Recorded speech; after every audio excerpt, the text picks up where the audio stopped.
ഞാൻ കഴൂർ ഇടവകയിൽ നിന്ന് വരുന്നു. എൻ്റെ വീട്ടിലെ ആടിന് ഒരു വശം നടക്കാൻ പറ്റാതെ കാല് തളർന്നു പോയി. അപ്പോൾ ഹോസ്പിറ്റലിൽ കൊണ്ടുപോയിട്ട് ഇഞ്ചക്ഷനൊക്കെ എടുത്തു. തിരിച്ചു വരുമ്പോൾ ആട് കിടന്നു വരുന്നത്.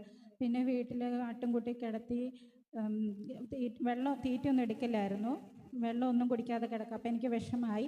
അതൊരു വ്യാഴാഴ്ചയാണ്. പിറ്റേ ദിവസം വെള്ളിയാഴ്ച ഇങ്ങോട്ട് പ്രാർത്ഥനയ്ക്ക് പോരുമ്പോൾ എൻ്റെ മനസ്സ് നിറയെ ഈശോയെ, ഞാൻ വീട്ടിൽ ചെല്ലുമ്പോൾ എൻ്റെ ആട് എഴുന്നേറ്റ് നിൽക്കുന്നത് കാണാനായിട്ട് ഇടവരണം, എങ്കിൽ ഞാൻ ഇവിടെ സാക്ഷ്യപ്പെടുത്തിക്കൊള്ളാമെന്ന് പറഞ്ഞു പോരുമ്പോഴാണ് ഒരാൾ പോന വഴിക്ക് എന്നോട് പറഞ്ഞു, എൻ്റെ റിലേഷനിൽപ്പെട്ട ഒരാൾ പാലാ മാർസ്ലീവ മെഡിസിറ്റിയിൽ സീരിയസ് ആയി ആശുപത്രിയിലാണ്, കിഡ്നി ഫങ്ഷൻ ചെയ്യുന്നില്ല, മേല് ശകലം നീരാണ് എന്ന് പറഞ്ഞപ്പോൾ ഏതായാലും ഹോസ്പിറ്റലിൽ കിടക്കട്ടെ, ഞാനിപ്പോൾ പ്രാർത്ഥനയ്ക്ക് ഇങ്ങനെ സ്ഥലത്ത് പോവാം, ഞാൻ പ്രാർത്ഥിച്ചോളാം എന്ന് പറഞ്ഞു.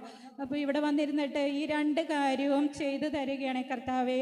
രോഗി കിടക്കയിൽ നിന്ന് എഴുന്നേൽക്കുകയും എൻ്റെ ആട് വീട്ടിൽ ചെല്ലുമ്പോൾ നിൽക്കുകയും ചെയ്യുകയാണെങ്കിൽ ഞാനിവിടെ നിൻ്റെ നാമത്തിൽ സാക്ഷ്യപ്പെടുത്തിക്കോളാം. അതുകൊണ്ട് യേശു നാമത്തിൽ ചോദിക്കുന്നത് എന്തും ലഭിക്കുമെന്ന് കർത്താവെ നീയാണ് അരുളി ചെയ്തതല്ലോ, അതുകൊണ്ട് ഇത് സാധ്യമാക്കി നീ തരണം എന്ന് പറഞ്ഞ് പ്രാർത്ഥിച്ചതിൻ്റെ ഫലമായിട്ട് ആ രണ്ട് കാര്യങ്ങളും ദൈവം സാധിച്ചു തന്നു. പക്ഷേ ഞാൻ സാക്ഷ്യപ്പെടുത്താൻ വൈകി.